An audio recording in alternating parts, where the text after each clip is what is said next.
अस्सलाम वालेकुम मोअज़्ज़ज़ ख़वातीन व प्रोग्राम राइट एंगल और मैं हूं अली मुमताज। नाज़रीन, आज के प्रोग्राम में हम सबसे पहले कल रात को जो एकदम अचानक पूरे मुल्क में हमने देखा कि ब्लैकआउट हो गया, बिजली चली गई और फिर उसके बाद आहिस्ता आहिस्ता मरहलावार मुख्तलिफ इलाकों में ये दोबारा से बिजली बहाल होने का सिलसिला शुरू हुआ और आज दोपहर तक ये सिलसिला जारी रहा।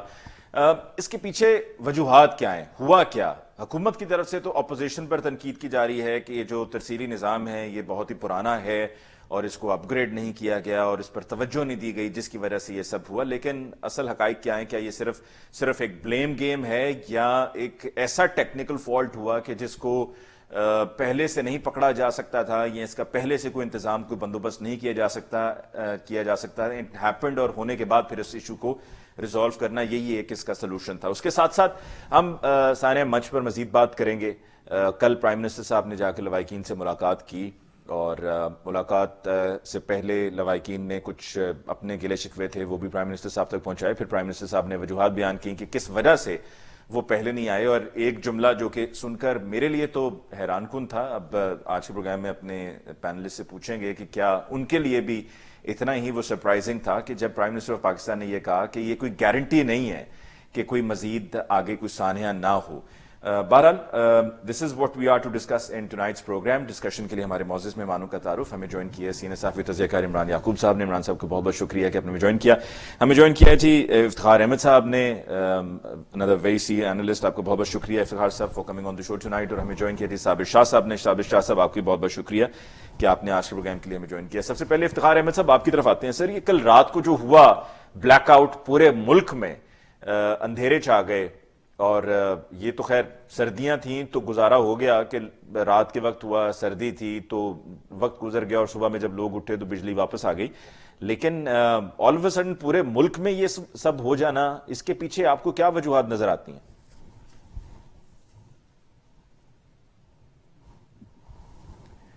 इफ्तिखार साहब, आपको मेरी आवाज आ रही है सर? ये मुझे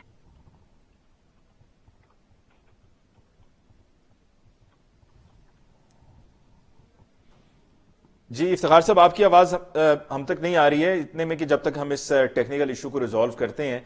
मैं इमरान साहब आपकी तरफ आता हूं। इमरान साहब, क्या हुआ ये सब अचानक जो रात को ब्लैकआउट हो गया? बिस्मिल्लाहिर्रहमानिर्रहीम। सब कुछ भी नहीं हुआ, सिर्फ हुकूमत और इदारों की नाअहली साबित हो गई। हुकूमत और इदारों की नाअहली अवाम के सामने आ गई और तो कुछ नहीं हुआ। आप मुझे बताएं कि आपने तो कहा कि दोपहर तक बहाल हो गई। मैं आपको चैलेंज करता हूं कि आज इस वक्त जब हम यहाँ बैठे हैं 8 बज के कुछ मिनट हो गए, 8 बज के 7 मिनट, अभी तक लाहौर में भी पूरी तरह बिजली बहाल नहीं हुई। आप छोटे शहरों की, कस्बों की क्या बात करते हैं? और सारा दिन जिस तरह से बिजली की आंख मचोली रही वो आपके सामने। प्रॉब्लम ये है कि ये इशू क्यों हुआ, क्या हुआ, उसकी बुनियादी वजह समझने की जरूरत है। आपको याद होगा 2.5 साल पहले भी एक दफा ये ऐसे हुआ था, उससे पहले यूसुफ रजा गिलानी साहब के दफा भी हुआ था। लेकिन ये वो ब्रेकडाउन इस नवीयत के नहीं थे, ये ज्यादा बड़ा था। और ये इदारों की नाअहली में इसलिए कह रहा हूं कि NTDC जो आपने बनाया था उसकी बुनियादी एक जिम्मेदारी होती है कि वो जो मेन ट्रांसमिशन लाइंस हैं उनको उसने धोना होता है, उनकी सफाई करनी होती है। जब ये फॉग आती है, जब ये धुंध आती है, तो होता क्या है, उन लाइनों पे फॉग की वजह से वो गीली होती हैं, तो जो मट्टी, जो गंद उस पे होता है वो जम जाता है, उसकी वजह से उनकी वो परफॉर्मेंस नहीं रहती। अब भी यही हुआ, फॉग की वजह से फॉग ज्यादा हुई। गद्दू पे सबसे पहले जो 800 मेगावाट, 800-900 मेगावाट प्रॉब्लम है, वहां ट्रिप किया। अब ये सारा सिस्टम इंटीग्रेटेड होता है। जैसे ही गद्दू ने ट्रिप किया, फिर मैं आपको कहूँ एक दूसरा इदारा है NPCC, national power control centre, Islamabad में। इसमें बहुत बड़े अफसर, ब्यूरोक्रेट बैठे होते हैं। उनकी बुनियादी जिम्मेदारी ये होती है कि अगर कोई ट्रिप किया, सिस्टम क्योंकि इंटीग्रेटेड है, तो बाकियों पे फौरी तौर पर उसको सिस्टम से निकाल दें, फौरी तौर पे काबू पा लें। अब वो पता नहीं क्या पी के सोए हुए थे, भंग पी के सोए हुए थे, उन्होंने फौरी कोई एक्शन नहीं लिया, जिससे क्या हुआ, वो जनूबी पंजाब आपका पूरा ट्रिप कर गया, क्योंकि कैपको और उससे मुल्हिका जो पावर हाउसेस थे वो भी ट्रिप कर गए। उसके बाद ये सिलसिला फैलता फैलता आप यहां तक देखें कि कराची, जो के इलेक्ट्रिक अपनी बिजली खुद बनाता है, उसको 800 मेगावाट सिर्फ यहां से जाती है। वो अपना सिस्टम बंद करके बैठे हुए थे। इस 800 मेगावाट के ने पूरे कराची को भी ब्लैकआउट का शिकार कर दिया। तो ये जो मामला आता है ये सारे आपके सामने है, ठीक। ये सारा कुछ हुआ। आपकी नजर में हुकूमती नाअहली है। इफ्तिखार साहब, आप तक मेरी आवाज पहुंच रही है सर? जी सर, लेकिन आपकी आवाज जो है वो अभी तक हम तक ले लें। जी अब सही हो गई है सर। जी इफ्तिखार साहब, अब बेहतर हो गई है। जी इफ्तिखार साहब, आपकी नजर में क्या ये हुकूमती नाअहली है जो इमरान साहब ने कहा है कि जो कल रात को हुआ दिस इज नेग्लिजेंस? देखिए, ये टेक्निकल है प्रॉब्लम और इतने ये आसान नहीं है इसको हैंडल करना। सारा सिस्टम जो है वो रिवैम्पिंग मांगता है। ये सवाल मैंने ढाका साहब से किया था जो सेक्रेटरी थे इसके वाटर एंड पावर के, कि आपने इतने मेगावाट बिजली तो इन्हांस कर ली, तो इस बिजली को सार्फिन तक पहुंचाने के लिए जो सिस्टम आपके पास है क्या आप उसको अपडेट करेंगे? तो उन्होंने बताया कि हाँ बिल्कुल अपडेट करना चाहिए, लेकिन इसके लिए ट्रिलियन ऑफ रुपीज की जरूरत है। तो ये मेरा ख्याल है इस सिस्टम को अपडेट करने की जरूरत है। जो तहसील का निजाम है जो हमें बिजली हमारे घरों तक पहुंचाता है, जिस तरह यकूब कह रहा था कि अगर गर्द आ जाए, अगर उसमें मिट्टी आ जाए तो उसका भी नुकसान होता है। तो बड़े सेंसिटिव चीज है। और ये कहना कि कराची में बिजली होने के बावजूद उनको बिजली नहीं फराहम की गई, इसकी इंक्वायरी करनी चाहिए। लेकिन कराची वाले ये कह रहे हैं कि अगर हम उस बिजली को इस्तेमाल करते और अगर उस बिजली को नेशनल ग्रिड से अलग कर देते तो शायद तब भी हम ये काम ये न कर पाते, क्योंकि कुछ ऐसे अहकामात हैं जिनकी तमील सब पे लाजम है। और उस वक्त ये जिसका सिस्टम पूरा बैठा है उस वक्त इसको 1 बाय 1 करके ही ओपन किया जा सकता था। ये एकदम इस पर अगर लोड डाला जाता तो सिस्टम दोबारा बैठ जाता और खराबी और बढ़ जाती। और वैसे आपको पता ही है कि जिस तरह आज सोशल मीडिया ने हमें बताया है कि वो जो वजीर हैं अपना वो वहां पे चले गए, बैठ गए जाके, और फिर भी पंजाब के वज़ीर से मंसूब बयान चल रहा है कि उन्होंने कमिश्नर्स को हुक्म दे दिया, आईजीज को हुक्म दे दिया कि बिजली जाने ना पाए। तो देखना है हुकूमत ने तो इतनी कोशिश की है और हम कह रहे हैं हुकूमत की नाकामी है। हुकूमत के तो आईजीज और कमिश्नर और चीफ सेक्रेटरी सब ड्यूटी कर रहे थे पंजाब में तो कम से कम, और वहां पे तो बैठ के तो जाके जो मिनिस्टर हैं आपने बयान नहीं पढ़े उनके? जी बिल्कुल, फिर तो तारीफें भी की गई हैं। शिबली फराज साहब ने बड़ी तारीफें की हैं उमर अयूब साहब की। आपको ये सवाल ही बड़ा अजीब है। ये तो सवाल नहीं ऐसा करना चाहिए ना। देखे ना वो बेचारे इतनी ज्यादा ट्वीट रात से कर रहे हैं और आपको उन पर यकीन ही नहीं आ रहा है, आप अजीब बातें कर रहे हैं। वो एक आदमी है हमारा, उसने तो जंग का एक नमूना खींच दिया। उसने कहा लोगों तैयार हो जाओ और पता नहीं जंग होने वाली है। कोई कुछ कह रहा है, कोई कुछ कह रहा है। अजीब मुल्क है यार। ये क्या आ गया है इनके हाथ में कैमरा और टीवी के ऊपर बात करने का ढंग सारों को, कि सोशल मीडिया पे जिसकी जी चाहती है जितनी साजिशी थ्योरियां गुज़श्ता रात चलाई गई हैं वो आप देख लें, उसकी तमाम की जिम्मेदारी हुकूमत पर नहीं आयद होती, हमारे सब पर आयद होती। बिल्कुल ऐसी है, क्योंकि कल सोशल मीडिया पे हर चीज ही आई। किसी ने कहा जी टेलीविजन जब दोबारा बिजली आएगी टेलीविजन ऑन होंगे, तो कोई पता नहीं आपको सुनने को मिले कि मेरे अजीज हम वतनों। किसी ने कहा जी कराची में ये सायरन्स की आवाजें क्यों सुनाई दे रही हैं। फिर कोई एयरफोर्स को कह रहा है कि रेड अलर्ट पे रख दिया गया है। तो हर तरह की थ्योरी रात को सामने आ रही। एक ने तो क्लेम कर लिया कि टावर हमने उड़ाया है बलूचिस्तान में किसी जगह का नाम लेके, नसीराबाद। और नसीराबाद का बड़ा आया ना। लेकिन इफ्तिखार साहब अलमिया ये है ना कि ये सोशल मीडिया के जो लोग हैं मोस्टली ऐसे हैं ना जिनको आप जैसे उस्ताद नहीं मिले जो किसी से सीख लेते सीनियर से। साबिर शाह साहब, आवाज पहुंच रही है सर आप तक? जी आ रही। शाह साहब, कल रात को मैं देख रहा था कि आप भी व्हाट्सएप ग्रुप्स वगैरह में अपनी राय का इजहार दे रहे थे और अपने जराये के मुताबिक आप इंफॉर्मेशन भी फ्लोट कर रहे थे कि कब ये मामला हल होगा और इसके पीछे रीजंस क्या हैं, ये इशू हुआ क्यों हुआ ये आपकी नजर में मसला सारा खड़ा? अली मुमताज साहब, अगर आप फॉलो कर रहे थे मेरे कोई छोटे छोटे मैसेजेस, आप पर पूरी नजर है जनाब।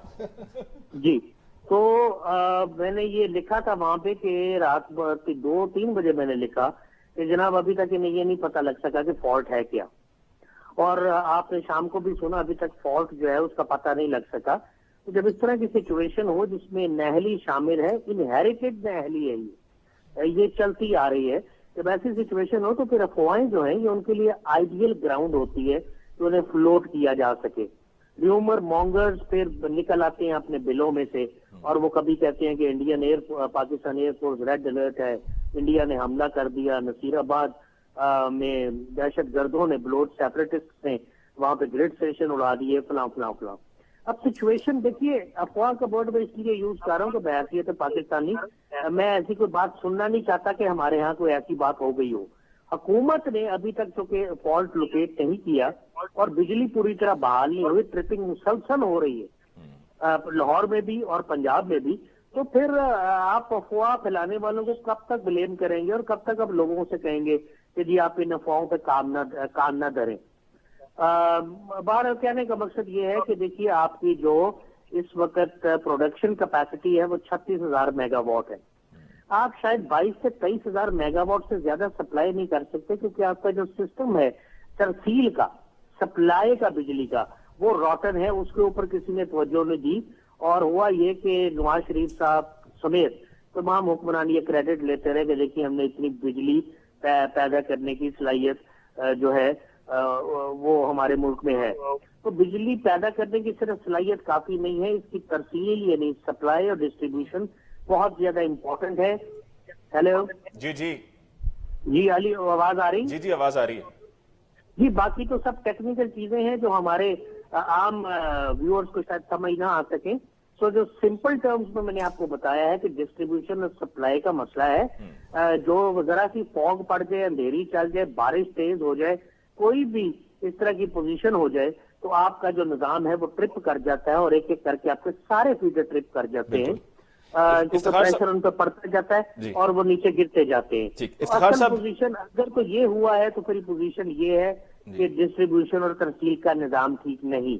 बाकी जहां तक बात रहेगी दहशतगर्दी वगैरह की, तो मेरा ख्याल है हुकूमत को उसे खुले अल्फाज में बताना चाहिए कि जी ऐसी कोई बात नहीं है। और इवन पाकिस्तान आर्मी भी अगर DGISPR के थ्रू बताए तो इसमें भी मैं समझता हूँ कोई हर्ज नहीं। इफ्तिखार साहब, ये जो गवर्नमेंट की तरफ से स्टेटमेंट आ रही है, जो गवर्नमेंट का पॉइंट ऑफ व्यू आया है कि तरसीली निजाम पुराना है, इस पर तवज्जो नहीं दी गई, और फिर ये पिछली हुकूमतों पर इसका सारा ब्लेम रखा जा रहा है, उनको इसके लिए कसूरवार ठहराया जा रहा है, तो डू यू एग्री कि ये पिछली हुकूमतों का कसूर है कि जो कल हुआ रात को?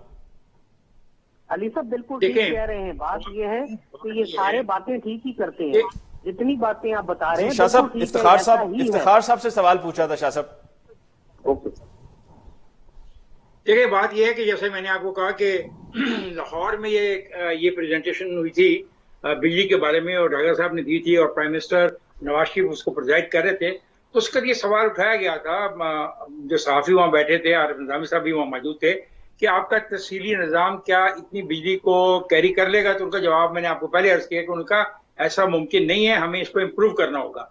ये एक दिन का काम नहीं है। ये जो हुकूमत है, ये इसको आप 10 साल भी और दे दें तो फिर भी ये हुकूमत जो इसके बरसेगार ये कहेगी कि साबका हुकूमतों की गलती है। अब साबका हुकूमतों की गलतियों पर कब तक खेल चलाएंगे?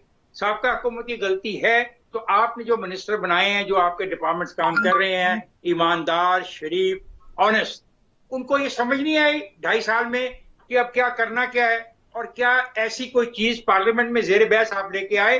क्या आपने कौम को कॉन्फिडेंस में लिया कि जनाब ये यहाँ टावर से लेके उस टावर तक हमें प्रॉब्लम है, इस ग्रिड से हमें उस ग्रिड तक प्रॉब्लम है, इस शहर से उस शहर तक हमें इतनी प्रॉब्लम है? क्या आपने इस पे कोई संजीदा एफर्ट की? अगर की तो वो कहाँ छपी, वो कहाँ डिस्कस हुई, कहाँ आवाम के सामने पेश की गई? ये जो बात है ना पिछली हुकूमत पे इल्जाम तराशी, मेरा ख्याल इसको बंद कर देना चाहिए, वरना इस मुल्क में फिर इलेक्शन कराने की जरूरत ही नहीं है। क्योंकि अगर आने वाली जमात ने ये कहने कि जो पिछले 5 साल हुकूमत गई है वो गलत थी और उसने ये कहते कहते 3 साल गुजार देने हैं, तो फिर ये जमहूरियत मजाक बन जाएगी। हर चीज उन पे मत डाले। और ये माने कि उमर अयूब साहब तकरीबन सारी पार्टियों में अपना मिनिस्टर के ओहदे पर फाइज रहे, और ये वही तमाम लोग हैं जो साबका हुकूमतों में रहे। यानी ये लोग साबका हुकूमतों में रहे तो अच्छे हैं, लेकिन साबका हुकूमतें बुरी हैं। ये रवैया बस कर दें, आए बैठ के देखें हमने क्या करना है। ये जो साबर शाकिर की बात है कि तरसील का निजाम डेवलप करो, उसमें जो खामी है उसको दुरुस्त करो, बजाय पुरानी हुकूमतों पे सब कुछ डाल के अपनी जिम्मेदारी से ओहदा बरा हो जाओ। ये साबर सही कह रहा है। अभी थोड़ी देर पहले हमारा ग्रिड जो है ये काम नहीं कर रहा था और मैंने इस खदशे का इजहार किया आपके लड़के से कि शायद मैं ना आ सकूं कैमरे पे, तो ये सही कह रहा है। अब इसमें भी साबका हुकूमत ने मना किया है कि जनाब ग्रेड को इम्प्रूव नहीं करना और तमाम ग्रेडों की सफाई नहीं करनी और तमाम ग्रेडों में कोई पैसा नहीं लगाना। अगर कोई ऐसा ऑर्डर कर गए साहब का हुक्मरान, उस ऑर्डर को आवाम से शेयर किया जाए। बिल्कुल सही। इफ्तिखार साहब, बात को हम कंटिन्यू करेंगे और वक्फा हमें लेना है, वक्फे के बाद लौट कर आएंगे तो बात करेंगे सानिया मच की और फिर प्राइम मिनिस्टर साहब जो कल वहां पर पहुंचे और लवाहिकीन से मुलाकात हुई, इस पर बात होगी एक ब्रेक के बाद।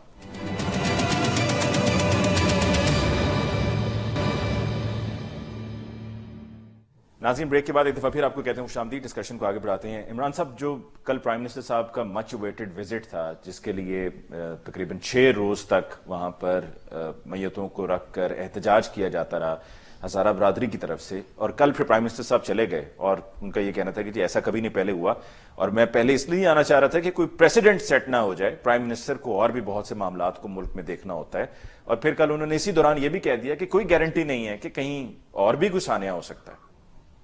अली साहब, मुझे बड़ी अच्छी बात है, प्राइम मिनिस्टर चाहते थे कि ऐसी कोई मिसाल ना बने, लेकिन जब वो अपोजिशन में थे और जब वहां जाके खुद मुतालबा करते थे कि सदर आसिफ अली जरदारी और उनका वजीर आजम क्यों नहीं आया, उन्हें आना चाहिए। उन्होंने कहा मैं ऑपोजिशन में था तब। हाँ, अपोजिशन में थे ना, तो उस वक्त उन्हें नहीं था पता कि अगर वो आएंगे तो मिसाल बन जाएगी। यानी वो दूसरों के लिए कुछ और मेरिट है, जब वो खुद वजीर आजम बन गए तो उनके मेरिट बिल्कुल चेंज हो गया। मेरी कल बात हो रही थी एक प्रोग्राम में, हम इकट्ठे थे सैयद आगा मोहम्मद रजा से, जो ये शोहदा कमेटी के भी हैं नुमाइंदे, और उन्होंने वहां पे बाद में बात भी की।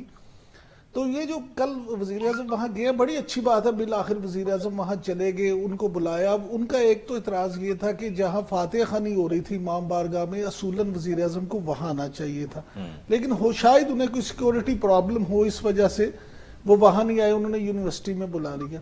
दूसरा, वो कहते हैं कि जनाब वजीर आजम सब आ गए हैं, बड़ी मेहरबानी, हम बहुत मशकूर हैं, लेकिन जब तक हमारे मुतालबात पूरे नहीं होंगे उस वक्त तक हमें चैन नहीं आएगा। अब वजीर आजम साहब ने वहां कह दिया कि जी हम एक सिक्योरिटी ग्रुप बना रहे हैं हजारा बरादरी के लिए। अब वो सिक्योरिटी ग्रुप क्या करेगा, किस तरह से उनकी हिफाजत करेगा, ये बड़े एक ऐसे सवाल हैं जिनका जवाब बड़ा जरूरी है। देखिए, एक कम्युनिटी को आप इस तरह से बर्बरियत का निशाना बनाएं कि उनके human rights commission of Pakistan और मीडिया के मुताबिक 613 अफराद तो उनके रिपोर्टेडली अब जा बहक हो चुके हैं, और जबकि हजारा बरादरी खुद ये क्लेम करती है कि उनके 2000 से ज्यादा लोग जा बहक हुए हैं। अब आप ये देख लें कि जब इस तरह से हो तो आप इसको नस्ल कशी के सिवा क्या कह सकते हैं। तो ये मामला है, उनको बेचारों को बड़ा, एक खातून अगर ये कहती है कि मेरे तो घर में अब कोई नहीं है, तो ये चलें, आप क्या ये समझते हैं कि प्राइम मिनिस्टर साहब ने वहां पर जाकर मिसाल कायम कर दी, और चलें देर से ही सही लेकिन गए, अच्छा किया? नहीं, अच्छा किया, लेकिन मिसाल क्या कायम की?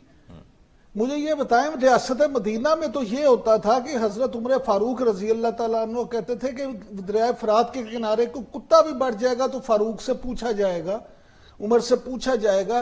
तो अब रियासत मदीना, जिसकी बात हमारे वजीर आजम करते हैं, मेरे हर दिल अजीज वजीर आजम इमरान खान करते हैं, उस रियासत मदीना में यह है कि 6 दिन के बाद भी जाके वो, अगर उन्होंने ये समझते हैं कि उन्होंने उस पर एहसान किया तो माफ कीजिएगा, मुझे तो ये बात अच्छी नहीं लगती। ठीक। इफ्तिखार साहब, इमरान खान साहब का दौरा बलूचिस्तान, दौरा कोयटा, और वहां पर हजारा बरादरी से मुलाकात पर आपकी क्या राय है? सर देखिए, ये मामला बड़ा अहम है। जिस तरह इमरान यकूब ने कहा कि 2000 अब तक वो बर्बरियत का शिकार हुए, 2000 अफराद। एक प्राइम मिनिस्टर वहां पे गए थे, राजा अशरफ साहब, और उन्होंने शिरकत भी की थी उनके मुतालबे पे, और उन्होंने सूबाई हुकूमत को डिसमिस भी कर दिया था। लेकिन सूबाई हुकूमत को डिसमिस करने के बाद और उनके जाने के बाद क्या इन 2000 अफराद के कत्ल के बारे में कोई रिपोर्ट किसी अदारे के पास है जो मुझसे शेयर कर सके, जो आपसे शेयर कर सके कि किसको सजा मिली? एक। दूसरा, कहा जा रहा है दाइश का इसमें हाथ है। दाइश तो आज की बात है, तो ये 2000 जब से कत्ल हो रहे थे उसको तो दाइश का नाम का वजूद ही नहीं था। दूसरी बात ये की जा रही है सीपैक, जब सीपैक वजूद में आया उससे पहले के जो कत्ल है वो आप किसके खाते में डालेंगे? तीसरी बात कही जाती है हिंदुस्तान के बारे में, अगर हिंदुस्तान कर रहा है और इसको रूल आउट नहीं किया जा सकता, तो फिर ये सवाल उठता है कि हिंदुस्तान का मुकाबला करना, उसको सजा देना, उसका पीछा करना किसका काम है? जिनका अदारों का काम है उनको पूरी इजाजत है, उनके साथ पाकिस्तान की पूरी कौम खड़ी है कि जो भी शरपसंद बॉर्डर से क्रॉस करके इधर आता है और इतनी बड़ी हरकत कर जाता है। और याद रखा जाए कि इसमें हमारे नौजवान मिलिट्री के लड़के भी हैं और ऑफिसर्स भी हैं जिनके साथ ये वाकयात बलूचिस्तान में हो रहे हैं कि बसों से उतार के जिबा करके गोलियां मार के उनको शहीद कर दिया गया। तो मेरा इंटरेस्ट सिर्फ इतना है कि मैं जानना चाहता हूं कि जो लोग वहां पे ये काम कर रहे हैं क्या उनके खिलाफ एफआईआर दर्ज हुई, और अगर एफआईआर दर्ज हुई तो हमसे क्यों नहीं शेयर करते, और उन एफआईआर का बना क्या किसी को गिरफ्तार किया, हमें बताएं। अगर गिरफ्तार करके किसी को सजा मिली तो जिस आदमी को सजा मिली उसका नाम, उसकी वल्दियत और उसका रिहाइश बताएं वो कहां का था। और अगर सब कुछ नहीं हुआ तो फिर मेरा ये सवाल, ये कैसे रियासत है जहां पे 2000 हजारे मारे जाते हैं, सैकड़ों हमारे नौजवान फौजी शहीद किए जाते हैं बसों से उतार के, उनको इम्बुश किया जाता है। और इस दौरान काफी चीफ ऑफ आर्मी स्टाफ आए, काफी यहाँ पे तब्दीलियां आई, नए आईजी आए होंगे पुलिस के, नए आईजीएफसी आए होंगे, नए चीफ मिनिस्टर्स आए होंगे, नए गवर्नर्स आए होंगे, नए प्राइम मिनिस्टर आए होंगे। ये क्या रियासत है कि जो उनका मुल्जिमों का पता ही नहीं लगा सकी। मेरा सवाल सिर्फ इतना है, ये बात ठीक है, ऑप्टिक्स के लिए ठीक है कि प्राइम मिनिस्टर को जाना चाहिए था, नहीं जाना चाहिए था, उन्होंने फातिहा कही, नहीं फातिहा कही, लेकिन सवाल तो वही है कि जब एक प्राइम मिनिस्टर राजा अशरफ चले गए और उन्हें गवर्नमेंट को डिसमिस कर दिया, तो उस वाक़े में जो लोग शहीद हुए क्या उन्हीं की एफआईआर हमसे शेयर करेंगे कि जब प्राइम मिनिस्टर खुद गए, गवर्नमेंट को अपना डिसमिस कर दिया, तो उनके मुल्जिमान पकड़े गए? ये है मेरा सवाल, और तो आपके इस प्रोग्राम से मैं फायदा उठा के करना चाहता हूं। साथ में इफ्तिखार साहब जरा इस पर भी राय अपनी दीजिएगा कि प्राइम मिनिस्टर साहब का ये कहना इसमें कोई बड़ी बात नहीं है, और अगर उन्होंने कह दिया तो कुछ गलत नहीं कहा कि जब उन्होंने कहा कि कुछ गारंटी नहीं है कि कोई आगे सानिया ना हो। देखिए इससे फिर दो बातें हैं, दो अजीब बातें हो रही थी। पिछले दिन उनके दोस्त कह रहे थे कि उनका जाना मुनासिब नहीं है, सिक्योरिटी का मसला है। मैं हैरान हो गया कि पाकिस्तान की सिक्योरिटी एजेंसीज की दुनिया में तारीफ की जाती है, जिनके मध्य मुकाबल दुनिया की जो सिक्योरिटी एजेंसीज हैं वो पाकिस्तान की सिक्योरिटी एजेंसीज को टॉप पे रखती।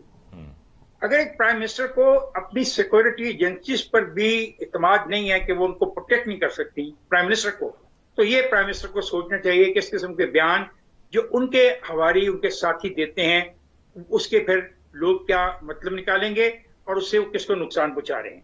दूसरी बात जो आपने कही है, देखिए प्राइम मिनिस्टर का ये कहना है कि ऐसे हादसा हो सकते हैं, इस हद तक तो प्राइम मिनिस्टर ठीक इसलिए कहते हैं कि वो तारीखी तौर पे चीजों को देख के बात कर रहे होंगे। ये तो हो रहे हैं, जिस तरह मैंने सवाल किया, कितने सालों से हो रहे हैं। इसलिए प्राइम मिनिस्टर को किसी दोस्त ने कहा कि सर ये तो, मतलब उन्होंने पंजाबी में कहा ये तो होते रहने हैं जी, तुसी की जाके करोगे, पर दिस इज द वे। असल में प्राइम मिनिस्टर के जो दोस्त हैं, जो साथी हैं, जिनके साथ उनकी रोज सुबह मुलाकात होती है बकौल उनके साथियों के, बकौल प्राइम मिनिस्टर हाउस के जराए के, कि जो ब्रीफिंग वो साथी उनको देते हैं, प्राइम मिनिस्टर उसी ब्रीफिंग की बुनियाद पर बहुत अहम फैसलों में हाँ या ना कर रहे हैं। इसमें प्राइम मिनिस्टर को सोचना चाहिए कि he is a prime minister of Pakistan, he is not a prime minister of PTI, he is not a prime minister of some unelected people, he is my prime minister also. मैंने उसको vote दिया हो या ना दिया हो, तो ये प्राइम मिनिस्टर को सोचना चाहिए। और जब भी लफ्जों का इस्तेमाल करें तो ख्याल करें, मतलब जो लफ्ज उन्होंने इस्तेमाल किए उसके साथ जो दूसरा पैराग्राफ उन्होंने फौरन कहा, क्या ये जरूरत थी ये बात कहने की? और इसमें फिर बजाय के अपोलोजेटिक को होते हुए दोस्त वो कहते हैं ठीक है, ये रवैया गलत है, रवैया गलत, ऐसे गवर्नेंस नहीं चलेगी। जी इफ्तिखार साहब, मैं ये जानना चाहूंगा प्लीज आपसे कि जिन दोस्तों की आप बात करते हैं उनके अल्फाज का चुनाव क्या आप ठीक समझते हैं? नहीं, एब्सोल्युटली नॉट। देखो इमरान, हम लोगों ने जो जर्नलिज्म की है, जो जर्नलिज्म सीखी है, बड़ी मेहनत से सीखी है। मैंने 32 साल मेहनत की है और तुम उस मेहनत में गवाह हो, विटनेस हो कि जो हम कर रहे थे। हम खबर में भी जब लफ्जों का इस्तेमाल करते हैं तो बाज़ औक़ात लफ्जों में सोचते हैं कि ये लफ्ज इस्तेमाल करना या नहीं करना। एक जमाने में जो ये फिरका वारियत के बारे में लफ्ज थे, हम कभी भी किसी को आइडेंटिफाई नहीं करते थे अपनी खबर में कि किसने ये किया। अब वो दोस्त ऐसे हैं, वो ऐसी सी बातें कहते हैं और ट्विटर में इन राइटिंग, चले मुंह से तो बाद आदमी जज्बाती तौर पे वो कहते हैं, अगर उनकी ट्वीट्स देख ले, उनके सोशल मीडिया पे बातें देख लें, उनको वो कोई प्राइम मिनिस्टर इमरान की फेवर नहीं कर रहे। मैंने इस मामले पे एक ट्वीट की, मुझे बहुत बुरी तरह लोगों ने झाड़ा इफ्तिखार, हम तुमसे तवक्को नहीं कर रहे थे जो तुमने ये ट्वीट की।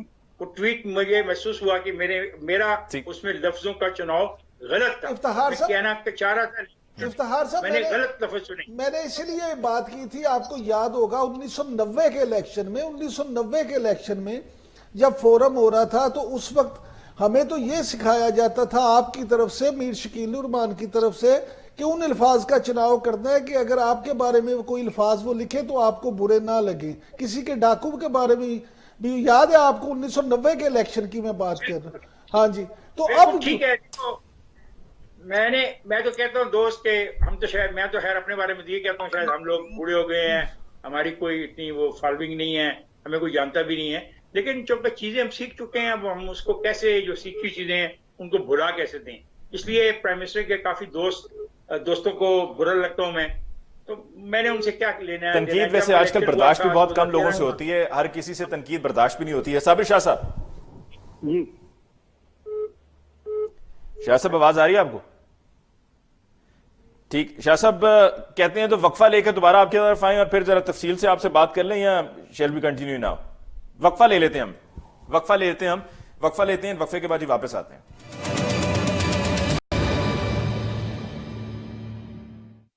नाज़रीन, ब्रेक के बाद एक बार फिर आपकी खिदमत में हाजिर। साबिर शाह साहब, सर आपकी तरफ आते हैं। सानिया मच और जो अब तक इमरान साहब ने, इफ्तिखार साहब ने अपनी राय दी, अपना एक्सपर्ट ओपिनियन दिया, क्या कहेंगे आप प्राइम मिनिस्टर साहब का जाना, फिर वहां पर जाकर जो गुफ्तगू, और उससे भी बड़ी बात जो भी इफ्तिखार साहब ने कही है कि सिर्फ जाना ना जाना बात यहां तक नहीं है, बात वहां पर है कि जिसमें इमरान साहब ने भी तादाद बताई कि अब तक कितने हजारा बरादरी से लोग जो हैं वो मारे जा चुके हैं, दहशतगर्दी का निशाना बन चुके हुए हैं।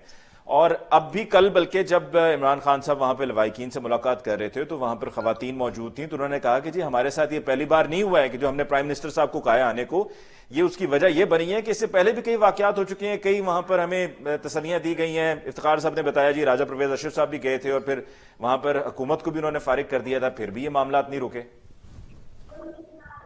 अच्छा अली मुमताज साहब, एक तो मैं आपको बताऊं कि हजारा शिया के जो कुछ बहुत सारे प्रोमिनेंट लोग पाकिस्तानी आर्म फोर्सेस को सर्व कर चुके हैं। मसलन हमारे एक आर्मी चीफ थे जनरल मूसा खान, वो भी हजारा शिया थे। दूसरा मैं आपको बताता चलूं, अगर हम हिस्ट्री के क्रॉनिकल्स देखें कि 4 सिविल वॉर्स हो चुकी हैं बलूचिस्तान में, 1948 से ये काम शुरू हुआ। इसका मतलब है यहाँ पे फॉरेन इंटरवेंशन है, इंडिया पे भी हम ब्लेम करते रहे हैं, ईरान का रोल भी माइनस नहीं किया जा सकता, और इसके अलावा CIA, मोसाद और ये और वो जितनी भी दुनिया भर की एजेंसीज हैं, इनकी प्रॉक्सी वॉर्स को भी हम इग्नोर नहीं कर सकते। एक बात तो ये हो गई। यहाँ बहुत बड़े लीडर जो है वो मारे गए। कईयों ने एस्टैब्लिशमेंट को ब्लेम किया कि आपने वादे पूरे नहीं किए, एस्टैब्लिशमेंट ब्लेम करती रही, और फिर हमारे सियासतदान दूसरे ब्लेम करते रहे कि आप फॉरेन फंडिंग लेते रहे। लेकिन बहरहाल जैसे मैंने अर्ज किया कि मूसा खान भी इनके मसाइल हल नहीं कर सके, वो आर्मी चीफ थे, क्योंकि यहाँ फॉरेन इंटरवेंशन है। हमारे हजारों सिपाही और आला तरीन पुलिस और फौज के अफसरान शहीद हुए, हजारों हमारे लोग मारे गए, कोयटा से लेके इन तमाम इलाकों में ग्वादर तक सिलसिला अभी तक जारी है। और जहां तक हजारा शिया की बात है, ये बदकिस्मत इसलिए भी है कि 1883 में इनका जीनोसाइड अफगानिस्तान में शुरू हुआ, शहनशाह अब्दुल रहमान ने शुरू किया, फिर ये वहां से भाग के बेचारे पाकिस्तान की तरफ आए और यहाँ भी इन्हें चैन ना मिला। अब मसला ये है कि यहाँ सिक्योरिटी क्या दें इन संगलाख पहाड़ों में, ये बहुत मुश्किल काम है, कहना आसान है, करना मुश्किल है। इमरान खान का जहां तक ताल्लुक है, मैं आपको एडमिनिस्ट्रेटिव पॉइंट ऑफ व्यू से बताऊं कि मेरे नजदीक उनका डिसीजन ठीक था, लेकिन मैं ये समझता हूं कि उन्हें जरा खुल के बस कुछ वजूहात बतानी चाहिए थी। वो वजूहात जो अफवाहों की सूरत में व्हाट्सएप के ग्रुप्स में हम पढ़ रहे हैं, और वो बड़ी अजीबोगरीब वजूहात है। ये चीजें अगर वो कुछ रोशनी डालते तो आवाम को अवेयरनेस भी मिलती। एडमिनिस्ट्रेटिवली उन्होंने ठीक किया। मुझे बहुत अफसोस है कि जो हजारा शिया के साथ हुआ, बहुत दुख में हूं, लेकिन मैं समझता हूं कि अपनी लाशों को दफना देना चाहिए था, धरना बाद में भी दिया जा सकता था। बहरहाल जो हुआ, it has ended in a relatively better way. अब देखना है ये क्या वादे करके आए हैं, पूरे कर सकेंगे नहीं कर सकेंगे। ये अहम अब सवाल है शाह साहब, ये जो आपने भी सवाल रेज किया है, this is what we all need to know now.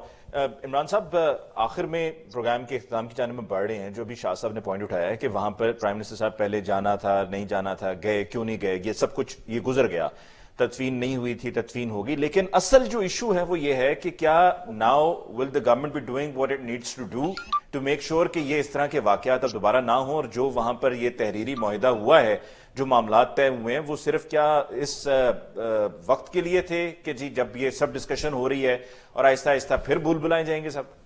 देखिए, पहली बात तो ये कि हमें ये उम्मीद रखनी चाहिए पॉजिटिव सोच के साथ कि हुकूमत इस दफा ज्यादा बेहतर अंदाज में कोशिश करेगी कि मुस्तकबिल में ये ना हो। लेकिन ये इमरान खान साहब ने ये कहा है ना कि वो गारंटी नहीं कर सकते कि ये दोबारा ऐसा वाकया ना हो, तो बात उनकी किसी हद तक ठीक है, जायज है।